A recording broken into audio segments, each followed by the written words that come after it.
It's Friday, November 20, 2020. This is the Real Vision Daily Briefing live. And I am your host today, Ed Harrison, joined by our CEO, Raoul Powell. Raoul, great to have you on. Happy Friday. You've been in a fun mood all day, so this should be a fun daily briefing. Yeah, it should be.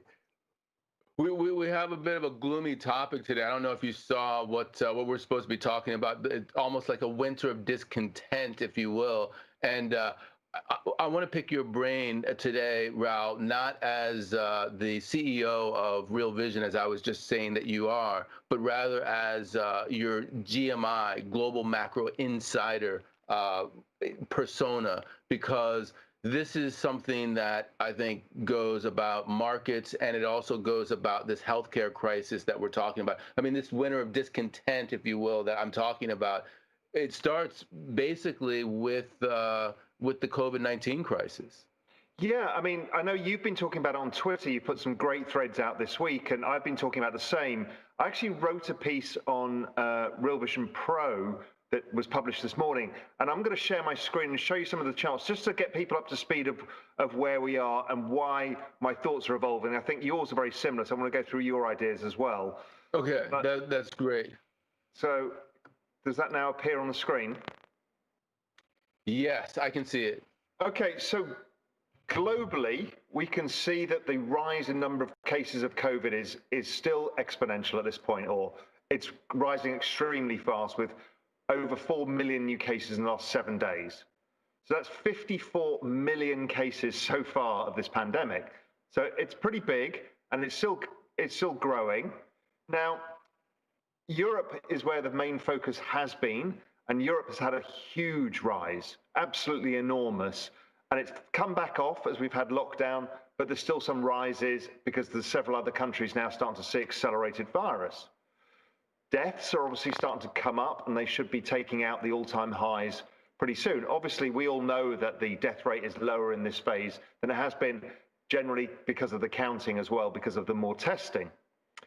But what's happening, and this is, I've been warning about the daily briefing, and you've been talking about this too, is the economy slowing because of the restrictive measures, and people are at home. So, I mean, look at that Google mobility trends data, right? That's across all of the main European countries, and that's a massive fall.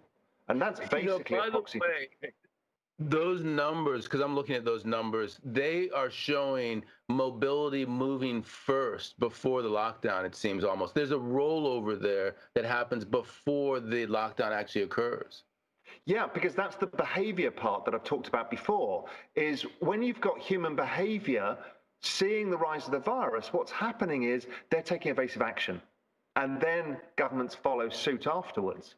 So it's the human behavior that drives the economy, not so much the lockdowns. Because if you remember, Sweden had less restrictions the first time around. They've got more in place this time. They had less the first time around, but their economy tanked as well. And it wasn't just because of their trading partners and global growth, but people took evasive action, which is something I've been talking about. So that's the data for that one. Now, the US is very interesting because the deaths are following the exact pattern they did in the last wave, which is different to Europe. So it leads by a significant amount, and it looks like there's going to be a sharp rise of deaths to come.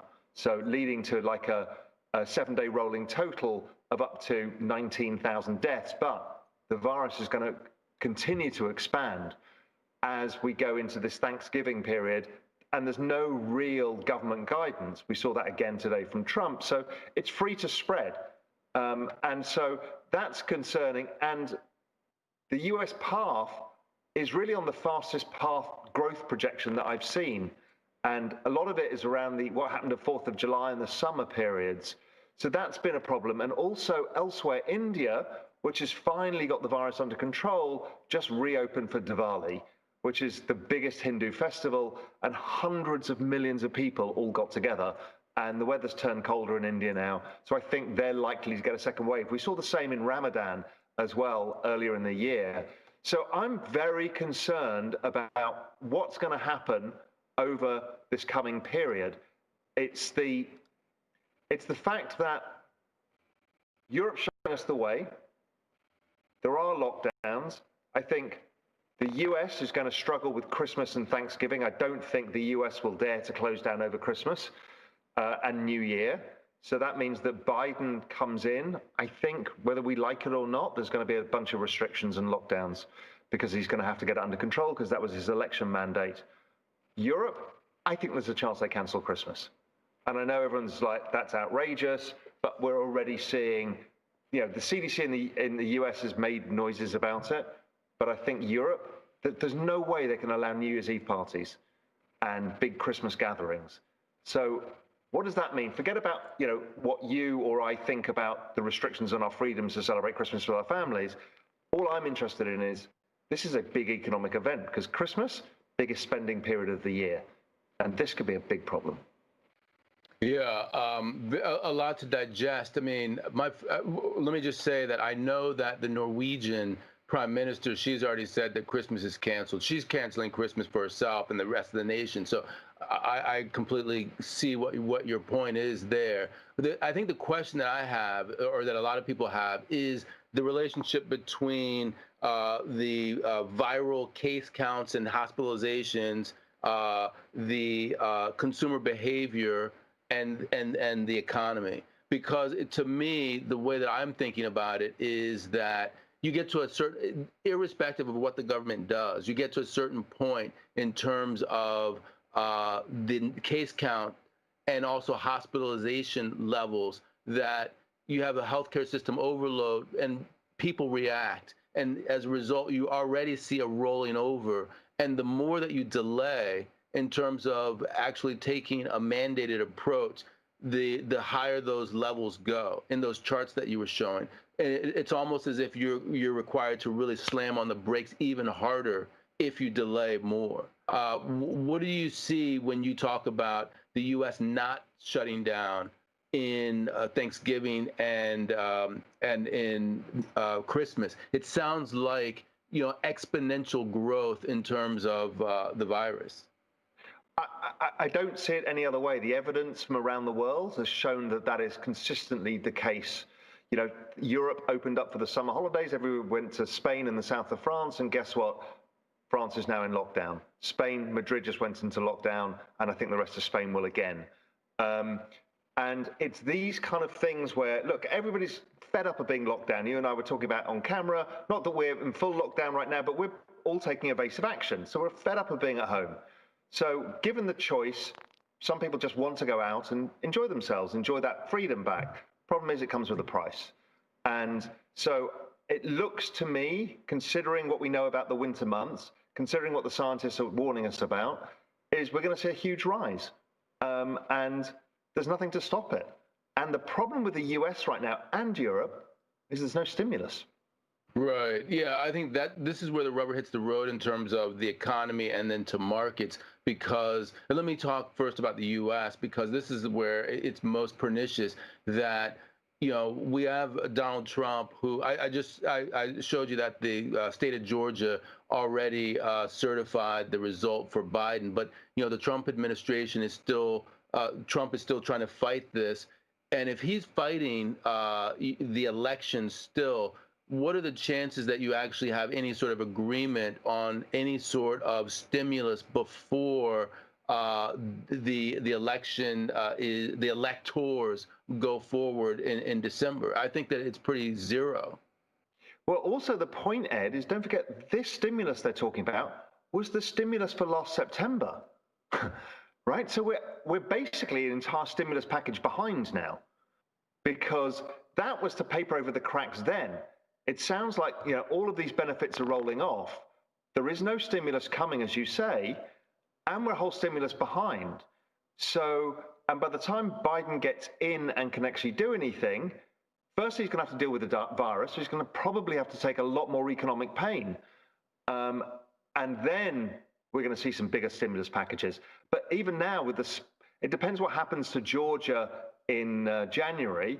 Because if the Democrats don't get the Senate, then it's still hard to push through a big stimulus package. So I'm just, and again, I'm not really interested in the politics of this. What we're trying to analyze for everybody here is the outcomes. And the outcome is there's a much higher probability for not only a bad winter, but a bad first half of 2021 before they can roll out any sort of vaccine meaningfully, or we get a decent stimulus, because it's going to have to be fought all the way through.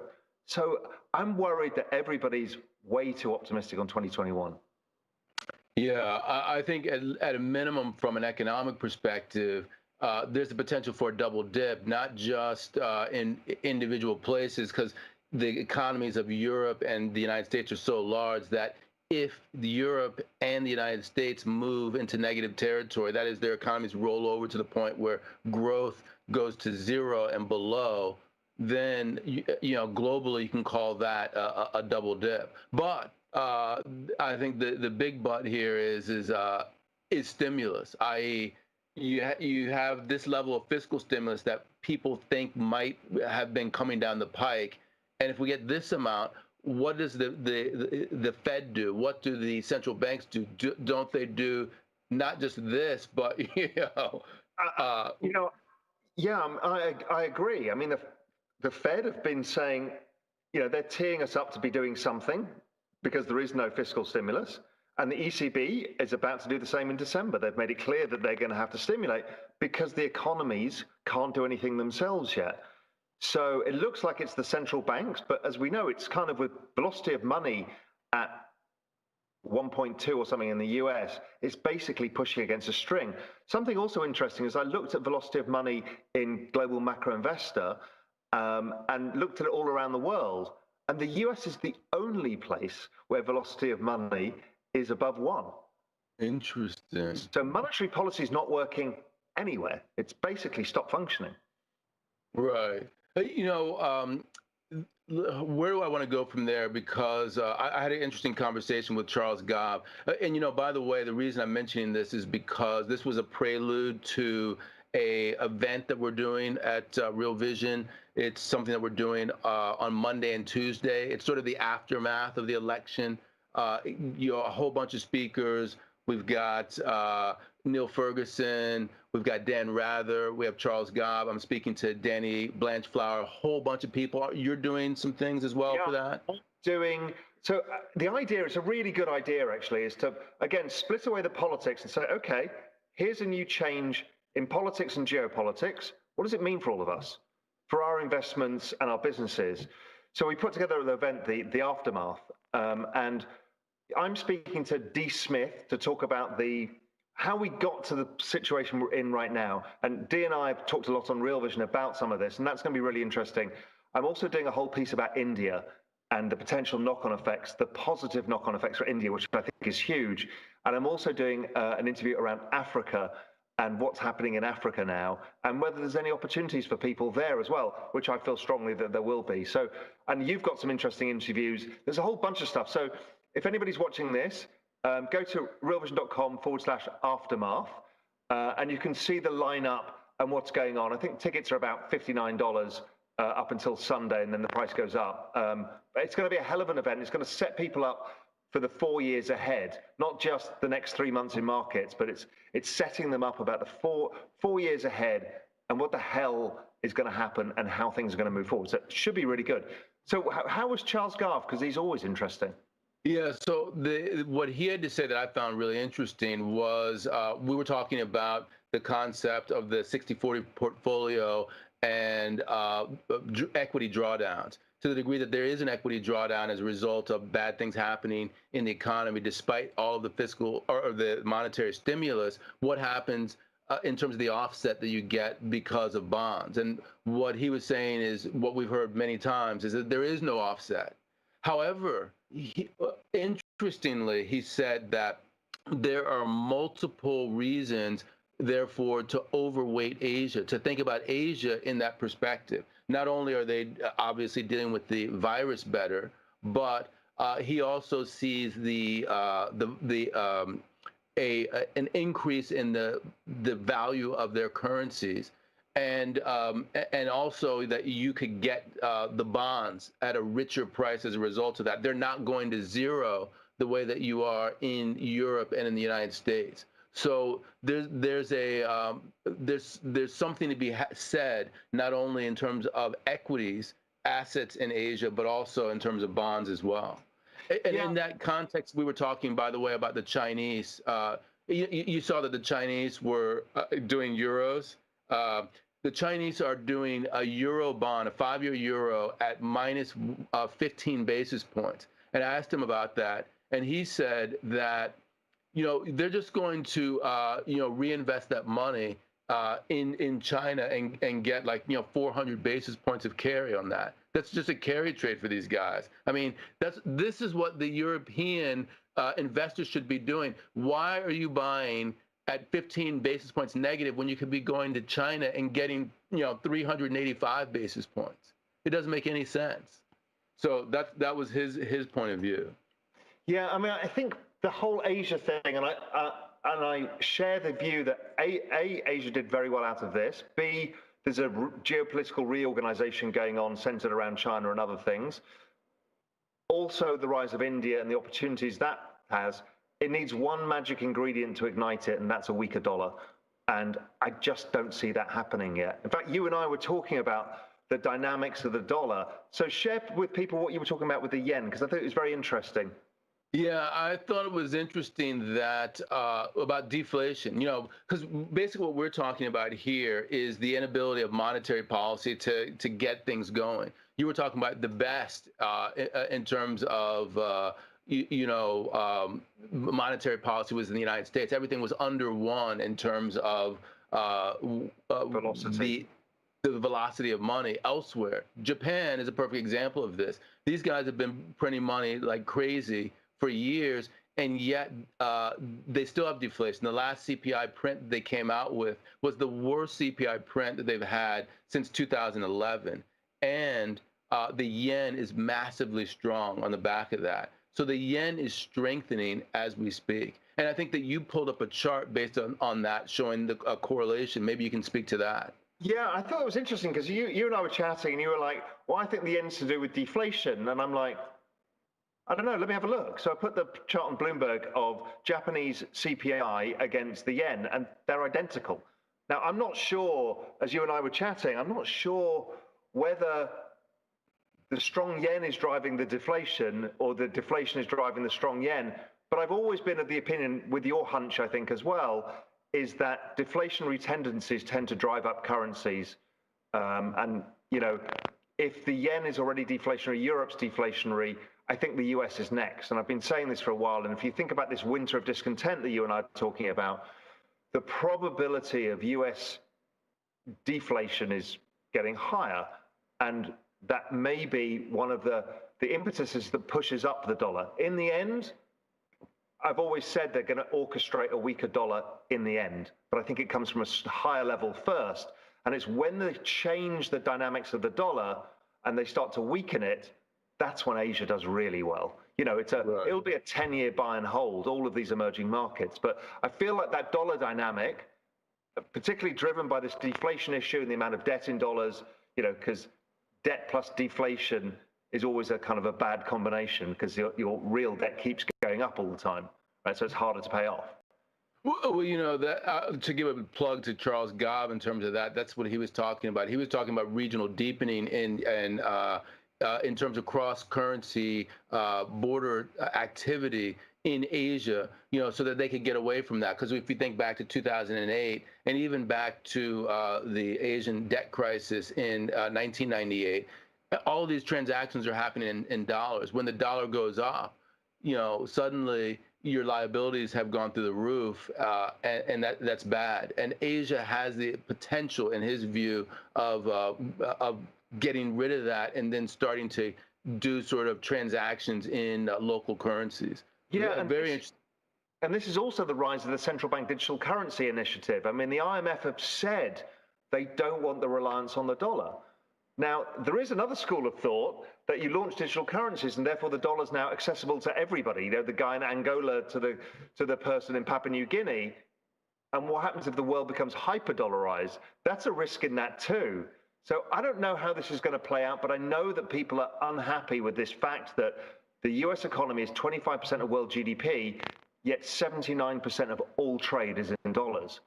And that mismatch, the US doesn't generate enough dollars for all of this, and that's generated by debt. Right.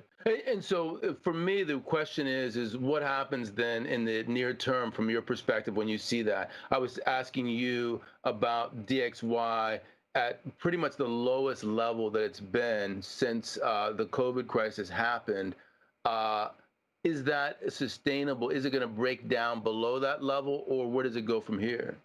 Look, I've been of a strong view for a while that's been wrong, that the dollar goes higher over time. And I don't think it has the mechanism to break down in global economic weakness, which I think is what's happening. Usually the dollar goes stronger. We also know that the short positions in the dollar are near all-time records. In fact, everybody is betting on the same thing, which is recovery. So you and I were just talking about the fact that I think that maybe 2021 is not such a recovery year, certainly in the first half, but there's a record short position in the dollar. There is a gigantic record short position in 30-year bonds. And you see this all over the place. People are betting on reflation, on everything returning back to normal. And the data that we just showed at the beginning of this show suggests the opposite. So in which case, I think bonds go up and the dollar goes up and everybody's wrong. Right. Yeah, I would agree that I think that the at a minimum, we're talking about a short-term hit. Even if you think that longer term there's no systemic risk, at a minimum, those who get pushed to the wall, who are closest to being pushed over, they're going to be pushed over by the numbers that you were talking about. The numbers you were talking about suggest shutdowns, and when that happens, there's going to be carnage. And the Fed and the ECB and the BOJ, they're not going to be able to paper over all the cracks. So let's go back to that conversation we were having about velocity of money. What does this really mean? You are a restaurant in Washington, D.C. D.C. decides that it needs to close down, lock down, right? You don't agree with it, or you agree with it. There's nothing you can do about it because it comes from government, right? So we can complain all day, but what they do is what they do. So now you've got no customers and you've got bills to pay. Right. Now, the first thing you do is go to the bank and say, listen, can you help me? Problem is, the banks don't want to lend you money. But they'll lend somebody else money. Oh, that great software business down the road, sure, they don't need cash. They can have as much money as they want. So velocity of money is now working against you. It's not circulating to you. The central bank are printing money. But Ed Harrison's restaurant business doesn't get any of it. And you go out of business. What you need is fiscal stimulus. It's not your fault what's going on. It's not that you've been running a bad business. It's because the government has shut it down. Therefore, the government should give stimulus checks to you directly. But that's stopped. And so we don't have any of this mechanism to cope with it. So we need something changing here, and that's fiscal stimulus to allow you to control the virus and lessen the economic impact on people who are adversely affected through something that's not their fault. Right. And we see that it's actually going in the opposite direction because of the fight that Mnuchin was having, that's the Secretary of Treasury, with the Fed, saying that actually, all that money that you said that you want to have for the programs for Ed Harrison's restaurant, give us that money back because it's unused. Sorry guys, we're going to have to re-up at some point later on. Yeah. Now listen, I think this is really important. I've been flagging it for a long time in the Real Vision Daily Briefing, and you've been flagging it too. It's really important what I think is about to happen here, and I don't want it to take people by surprise. So listen, this is live on YouTube for a reason. It's so you guys who are watching this can share it with as many people as possible. Also, if you want to have updates, Real Vision Daily Briefing comes out daily. So if you're on the YouTube channel, just click on the subscribe and you'll get a notification every time a new Real Vision Daily Briefing comes out. Because that's the point of this, is to give you the analysis and the understanding of what comes ahead, not just news that's come in the past. And I think Ed and I strongly think this is a risky period. And if you're running a business, if you've got stretched personal finances or you're investing, you need to be on top of this story. So, and all your friends do too. So please share this Real Vision Daily Briefing with people and get them to subscribe as well to the channel. Yeah, well said. And if you want to take the forward-looking view too, then Raoul, then the question becomes, what about monetary policy? We talked about the offset. That is you're not getting enough fiscal, and therefore the monetary policy is going to turn it on. What are they going to turn it on to? That's the question. What are they going to be doing with their monetary policy? The Fed, the Bank of England, and the ECB. And I'm especially interested in your view on negative interest rates. Who's going to be doing them except for the ECB? Well, the Bank of England have said they're likely to do it because the market took them there first, and my view is the Fed will follow. If we're right about what we think is coming up over the next 3 months, I think bond yields are going to fall sharply and bonds will rally. And I think we won't go to negative now, but if this drags on, we'll see negative rates in the US by the end of the year. Again, I don't think the Fed cut negative necessarily. They may well do, but we will see the markets price it.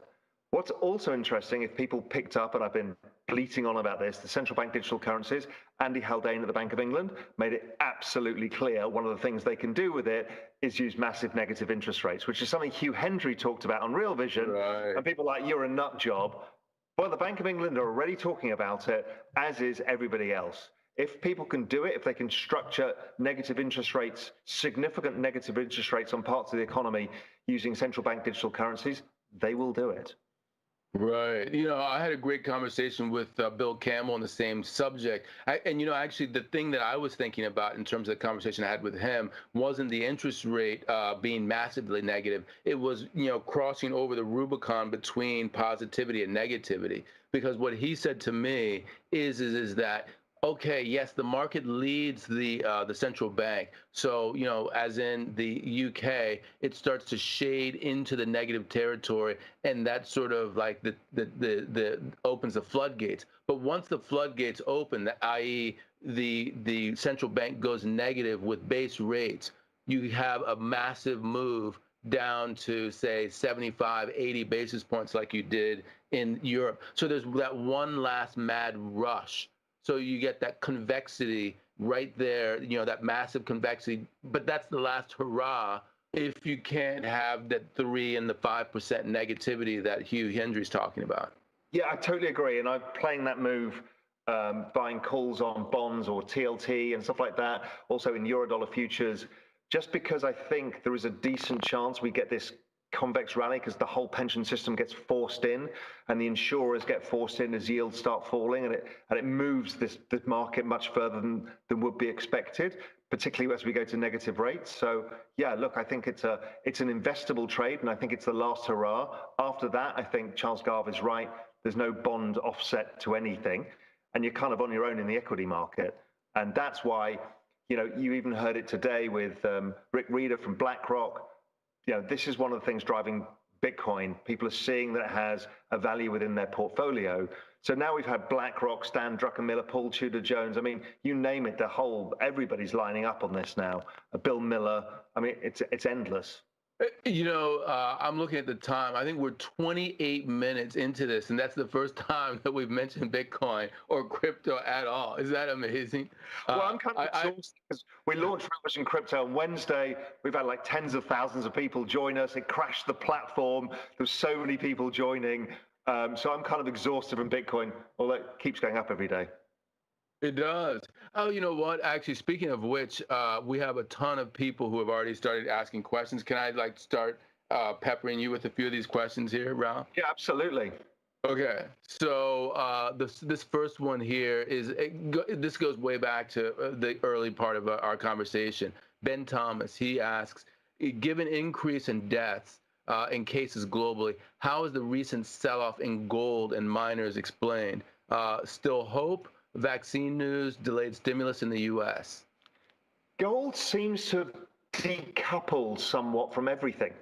Now, gold has been drifting lower and the dollar has been kind of sideways. So there's no dollar weakness to drive gold higher at the moment. There has been massive outflows. And I think there's part of it is the people like me who own a bit of gold and a bit of Bitcoin saying, maybe I don't want my gold any longer. We're definitely seeing some of that. I think there's a frustration. Don't forget the central banks, the ECB are just starting to do stuff, but I'm not sure whether we need the Fed to start printing more and then we see something happen. I've lost a picture of you on screen. Yeah, I think I had a bit of a malfunction here. I need to fix very quickly because usually I'm not down here at this particular time, and I have the lights go out automatically as a result of that. See, that's the beauty of a live broadcast. So keep on talking while I try to fix that. Yeah. So in terms of gold, I still like gold, but it's been a very frustrating trade for many of us. But usually that means that when it gets its most frustrating, it tends to end up suddenly outperforming once you've given up. So I just think it's a buy and hold or add on sell-offs, and it keeps going. But Bitcoin's kind of stealing the show at the moment. Oh, you're back. Excellent. So I am back. Okay. So let me ask you a second question here. Then this also goes back to early on. This isn't related to Bitcoin, but it's to the to the lockdowns at all. The question is from Gerald Asplund. A lot of these lockdowns don't actually seem to be full lockdowns, and I would suspect that the market will look past them. Is that the right call for the market to do, is what I'm guessing he's asking. Well, the economic data, the real-time economic data in Europe says they're slowing down anyway. So it's causing the economic slowdown, and we've seen the lowering of the rate of the virus in Europe. So it's working on that too. So does it work as effectively as a full lockdown? No. Has less economic impacts, but looking right now, the economic impacts in Europe are pretty big. So I don't think the market's going to look through it. I think the market has been wanting to look through it and hasn't realized how slow the economy's getting, and soon they'll figure it out. The bond market, bond market in Europe's been screaming this for a while now. It's well ahead of all of this data. Yeah, and I noticed that I'm surprised that we're still at 84, 85 basis points on the 10-year in the U.S., given what's going on. So it doesn't seem like even the bond market in the U.S. is picking up on these signals. No, it's it's starting to move, but it still hasn't broken the range yet. But if it does, then I think we have a very quick whoosh from 80 basis points to 20. And then we have to wait and see what happens after that. Do we go to negative rates or not? But I think there's one last whoosh to come lower in rates. When we talk about that whoosh, basically we're really talking about the Anglo-Saxon, the English-speaking developed markets like ANZ. We're talking about Canada, UK, the US. I mean, everyone's already at zero or below. Switzerland, Denmark, the EU, Japan. Yeah, I mean, everybody's negative. I mean, and this is why I don't buy the argument that the US can't go negative, because everywhere, I mean, the UK, after 400 years of the Bank of England, have gone negative. So the Bank of England haven't got there, but the bond market's got there. And we've seen it all across the world. So I just think it's a matter of time. And, you still can't kill the dollar if the US is still trading at 80 basis points. And I don't know where, let me just check where 10-year bunds are trading, but 10-year bunds are currently at negative 55. That's a huge difference. Huge difference. Huge. Now, let me give you another question here, which is now more about the stock market. This is from Jordan Bentley. He says, Raoul, when do you think the economic impacts of the pandemic will really start to affect the fairly well-performing stock market?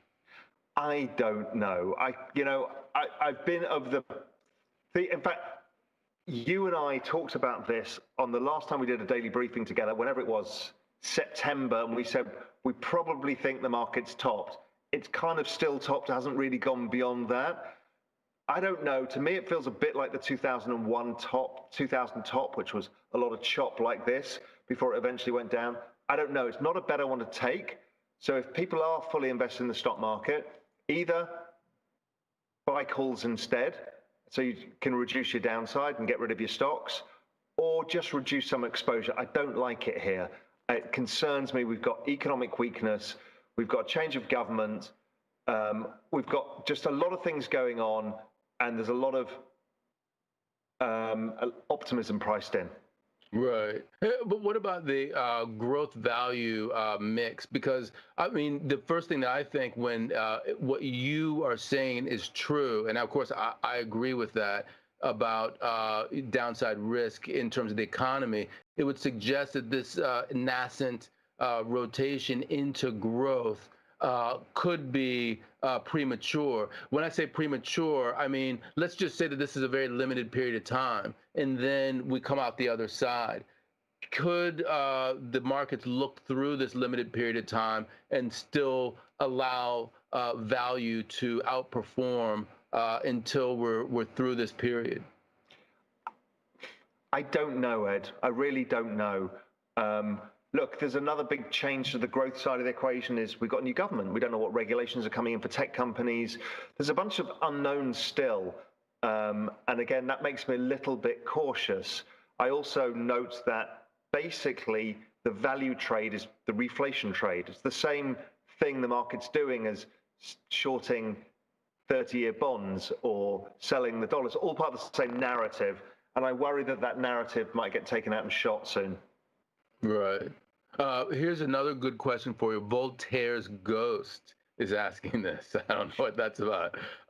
Raoul, any ideas on the strength of the Aussie dollar compared to the US dollar? Do you expect to see a continued bifurcation? And by the way, that's a drinking word on RVDB, bifurcation, because we use that all the time. Bifurcation between emerging and developed countries. Look, in this world where Australia's got no COVID, what you've got is less chance of more economic downside. So that's probably bullish for the Aussie dollar. Their largest trading partner happens to be China, that happens to have got the virus under control, and their economy is doing somewhat better.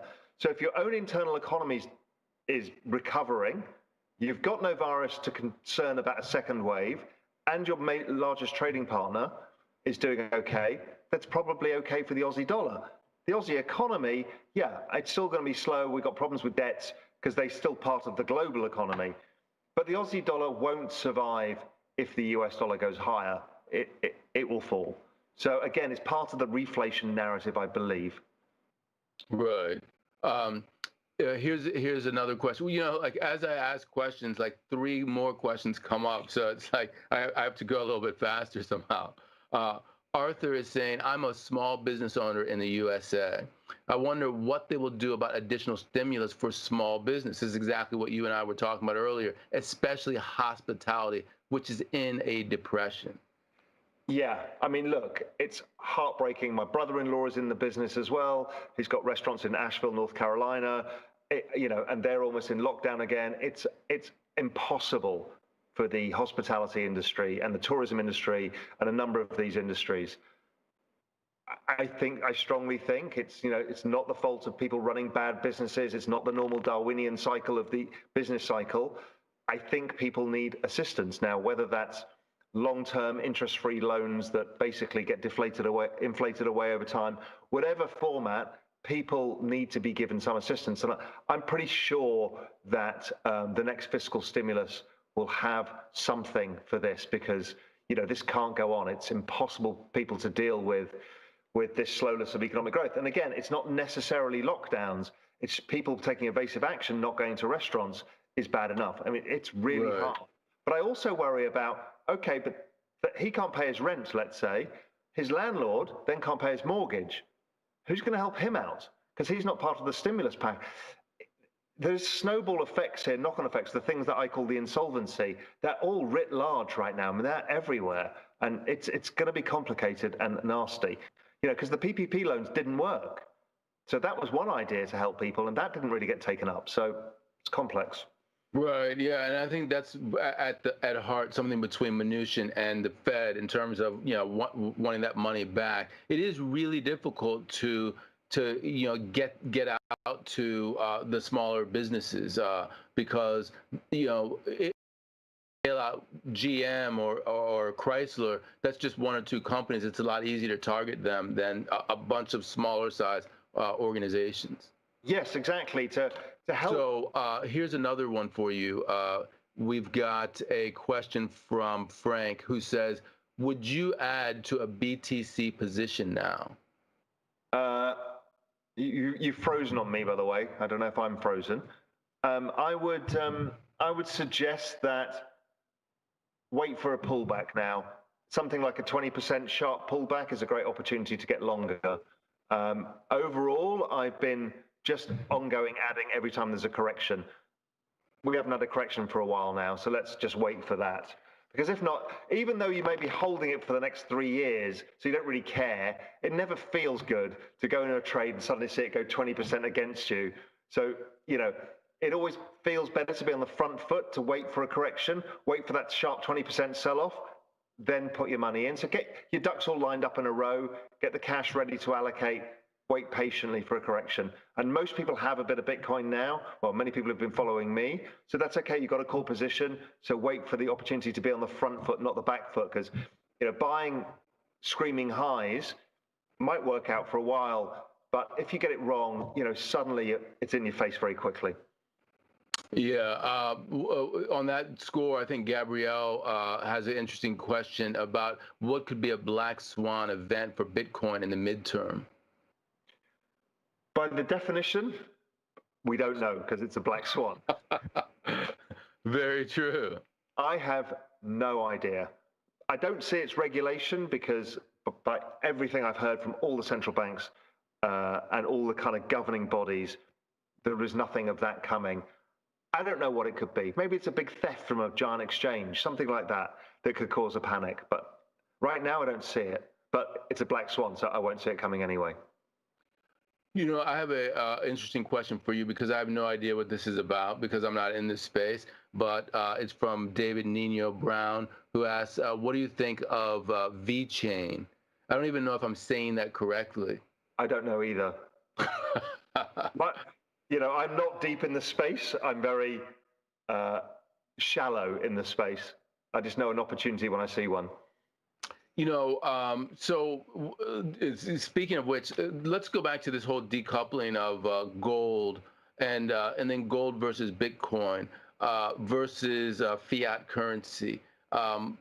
What's your macro view about how that plays out over this period of time during, potential massive money printing to deal with lack of fiscal stimulus and also depression-like circumstances? Yeah. So right now, gold, we talked about drifting lower, call it sideways, based on no Fed printing, no fiscal stimulus, and the dollar being flat. Right? So there's no impetus. I think the Fed goes soon, before the end of the year, and that ignites. That starts to ignite gold again. I think the dollar goes up, but I think gold goes up with it. And that's what the trigger gold is waiting for. Bitcoin is kind of looking through all of that now as it's got this massive adoption phase going on.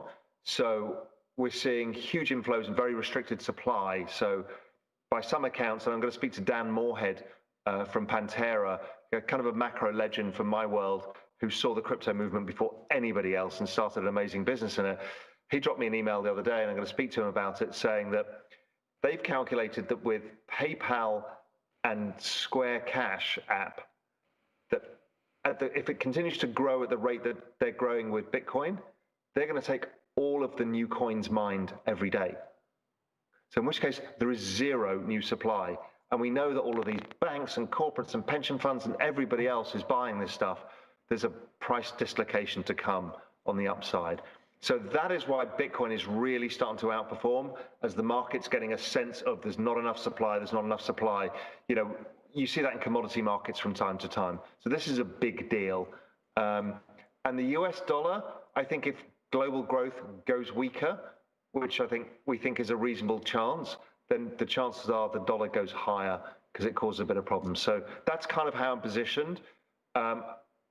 Obviously, I think the highest quality trade of all is Bitcoin, but it's exploding high, so we've got to expect corrections. Gold, nice place to add because it's been slowly correcting. So it's got rid of a lot of the speculative froth. We saw record outflows this week of gold. Yeah, sounds like an interesting opportunity. I saw some charts that you had talking about money growth and then overlay in terms of gold for price targets for 2021. And then Bitcoin was the thing that looked the most interesting in that perspective. From that perspective, I have two or three things to say based upon what you just said now that I think are interesting. First and foremost, with regard to the dollar, I thought it was interesting when you look at the dollar chart. The reaction to the liquidity crisis that we had in February, March.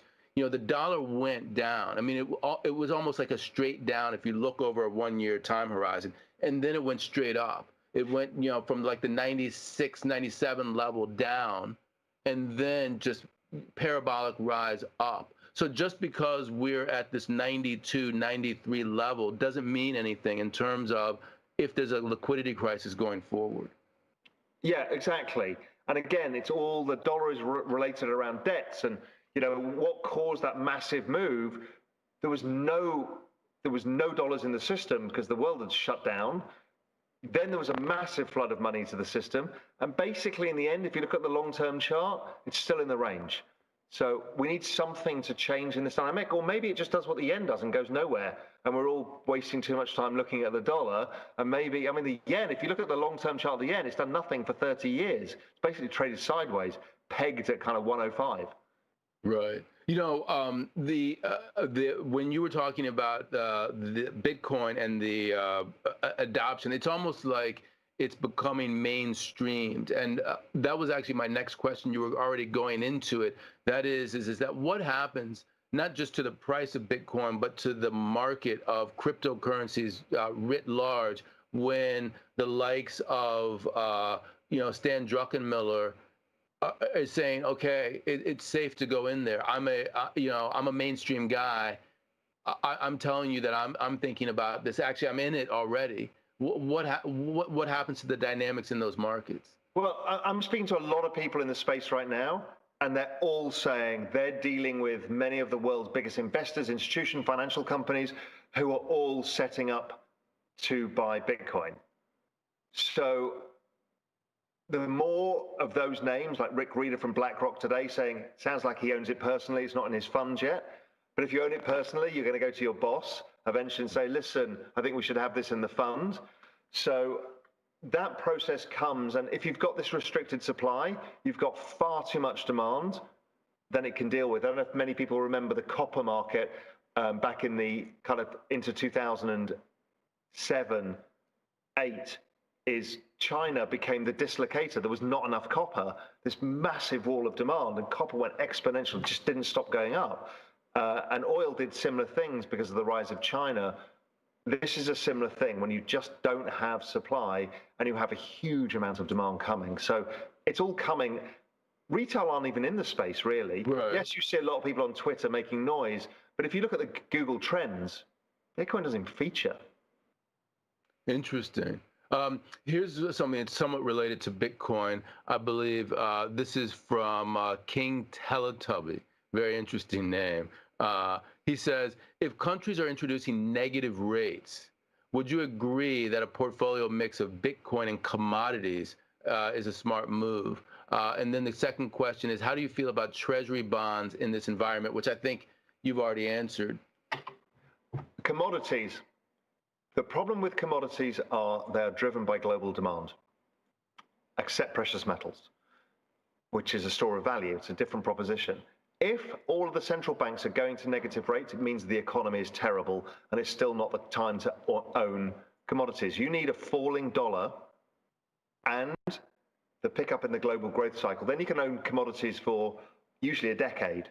I don't think we're there yet. I think we're still going to be backing and filling and waiting for this sluggish growth to come through. And normally recessions take about 18 months to pass through. And then, usually the commodity markets start to recover at the end of that. I think we've just had a false dawn. Then the dollar usually weakens when the global economy starts strengthening. And eventually the central bank changes its course. But that usually comes 3 or 4 years after the recession because they're very scarred by the recessions. So it's a phased effect. And I think we've just had a false dawn in commodities. It's interesting when you say that because copper is broken out. I think that I saw WTI into the 40s. We talked about the bond market not necessarily saying bad things are going to happen in the United States. The stock market certainly isn't doing that, and there's that rotation into value over growth. It seems like if you look across markets, not just at stocks or at bonds, but even commodities, they're all screaming the same thing, that we're about to go into this, vaccine period. Everything's going to be hunky-dory. It's all good. And to me, when all the markets are lined up in the same direction, that's also a potential catalyst for a violent reaction in the opposite direction. Yes. Look, they might be right. I might be an idiot, but I think that they're too early with the reflation trade. And therefore, if everybody's on one side of the boat tips over. So people need to be, all I keep saying, and why this is an important Real Vision Daily Briefing to share and to make sure people are on top of this news, is this is risky. This is a very risky period, and I've been flagging it almost weekly, but we're now into peak risk period. There's no other way to put it. Is we're going to see nothing but deaths from the virus, nothing but economic restrictions, nothing but slowing growth, nothing except fighting about stimulus and no stimulus. We're going to see central banks start to print money again. All of these things are almost baked in the cake at this point. So that's a regime shift from where we were 3 months ago. If you were to ask me what data series that I would look at in order to get on top of it, I would look at the jobless claim series. That's my favorite series for coincident to leading indicators. And I never look at the level of jobless claims. I'm only looking at the change. And interestingly, just yesterday, we got the first upward tick, and it was a pretty large upward tick in jobless claims, initial claims that we've had in 5 weeks. So we had been in the sort of 8 to 900 range, very close to 900 for a while. We ticked down to 700, and then now we moved up, 40,000 into the mid 700 range. If that number ticks up again and again, even before we get into the phase that you're talking about, that tells you that already we're seeing in the United States an impact to the rollback. So that's a coincident to leading indicator of where things are headed. Yeah, absolutely right. And that's an easy one for people to chart. They can get it relatively easy, so you can look at that. You can also find the Google mobility data. You can look at it state by state in the US. You can look at it overall for the US. You can look at it across Europe and other countries. So that's pretty useful as well, just to give people, and you'll find that they'll probably match up very well with the initial jobless claims, because they're all saying roughly the same thing. Before we started this, and I know we're going incredibly long, and I still have a ton of questions for you, but I have my own questions, because I was thinking about this, what we're going to be talking about today earlier, and I was thinking, the question was, can you muscle your way through this? This is the analogy I would use. I'm a cyclist. I like to cycle, and I'm sort of what people would call a sprinter. And what it means is if you give me a short, sharp climb, I can use my power to just muscle my way over the top of that climb better than most other people who have a lot more endurance than I do. And I was thinking to myself, can the likes of North Dakota, which has a ridiculous number of COVID cases per capita, actually death rates, which are the highest in the world if you look at it on a countrywide basis, can they muscle their way through this? Can they continue to just keep it going and let the whole thing flame out, or are they eventually going to be forced to heal and roll back the economy, either because of consumer behavior or whatever? The scientists will say probably not. The libertarians would say that's what you should do. I don't know the answer to that, but in my perspective, it makes no difference, because I look at the economy. And if we look at the economy, we've seen every time we've left it unencumbered or encumbered, we end up with economic weakness. So, it's that. Everything else is the solution decided by politics and science, and different people will slice it different ways. All I know, it's irrelevant because the economy weakens. So anybody who says just let the virus flame itself out still is going to get the economic downside, because people have risk aversion. They don't want to get ill. Nobody wants to get ill. So you all take evasive action. Everybody taking evasive action is lowering of GDP. It's as simple as that.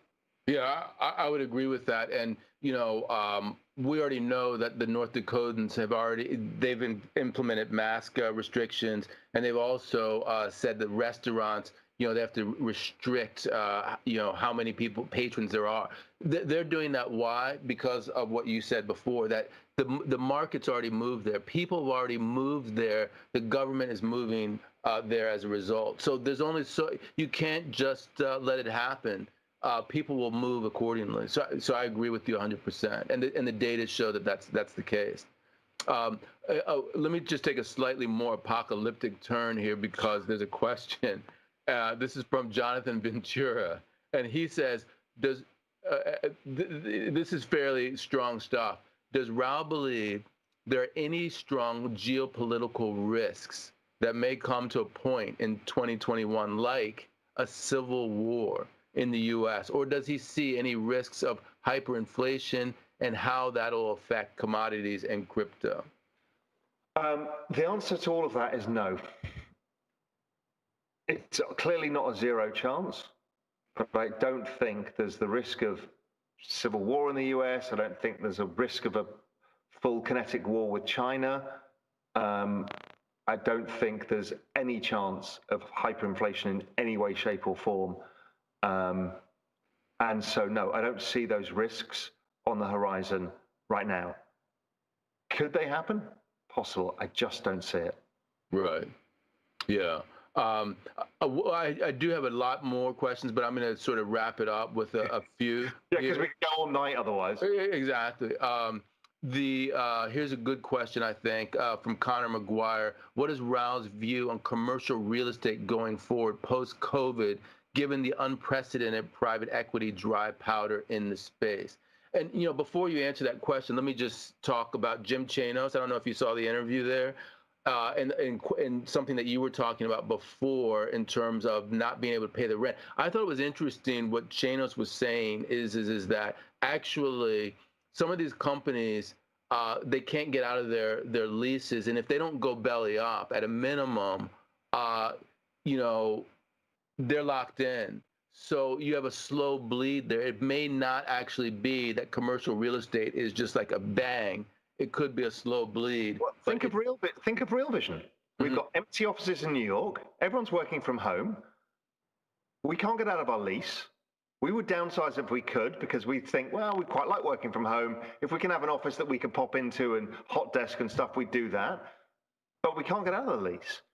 So yes, you're right. So I think it's a rolling 1, 2, 3 year thing. Is people look at it and think, we'll downsize our offices or we'll get out of it entirely. So yeah, you're probably dead right. And I think the answer to the question is, I am negative commercial real estate for now, but cities are vibrant, living, breathing communities. And whatever we think the current state of affairs is, it's not going to be forever.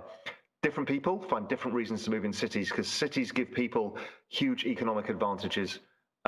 Just the physical approximation, just people meeting each other. There's no way you're going to keep young people out of cities, because people need to meet other people. Whether it's meeting a partner in life or whatever, that's generally done in a city because it's easier to meet more people. So I'm not long-term bearish, but I think, there's some blood to come out of this. And it'll get probably cleaned up by private equity, as you say. They're waiting to buy this stuff, probably at lower prices, and right. That's okay. Yeah. So you're a Seinfeld lover on this one. Yeah. Yeah. Is it? This has been teed up as your last question, Raoul. So I'm going to make this the last question. And the question is this. It's from Stephen Arkser. He says, what will be Raoul's Friday evening drink? Good question. Tonight, I've got friends in town from Grand Cayman. So we're going to the Iggy, the Hungry Iguana, which is the bar here in Little Cayman. And usually when I go to the Iggy, I drink, it's probably going to be rum and Diet Coke. And it's usually Flor de Caña 12 in a tall glass, lots of ice, slice of lemon. The Coca-Cola gives you some caffeine hit to pick you up and get you through a long evening, and then I shall have a slow day tomorrow. Excellent. That is a good answer. And for me, it's going to be a Merlot. No, it's very civilized. I won't be as sophisticated as you. Well, Raoul, it has been a great hour talking to you today. I hope that you have a great weekend, and we can do this again sometime soon. Yeah, absolutely. I just want to remind people, subscribe to the Real Vision YouTube channel. Just hit that subscribe button. You'll get notifications when all of this comes out. This is the Real Vision Daily Briefing channel. There's also the Real Vision Finance channel, which is the other content. And listen, this live event, it's going to be really very, very useful. It's very inexpensive. We've got an incredible collection of people speaking over 2 days. So go to realvision.com/aftermath, and we'll see you there. We'll be taking questions. It'll be one of these incredible virtual events. I don't know if you've been to the crypto gathering and also the Festival of Learning. I mean, these are world-class events that Shannon hosts for Real Vision members and others. So come along to that, realvision.com/aftermath. Well said. And have a great weekend, everybody, and enjoy whatever cocktail you choose to have.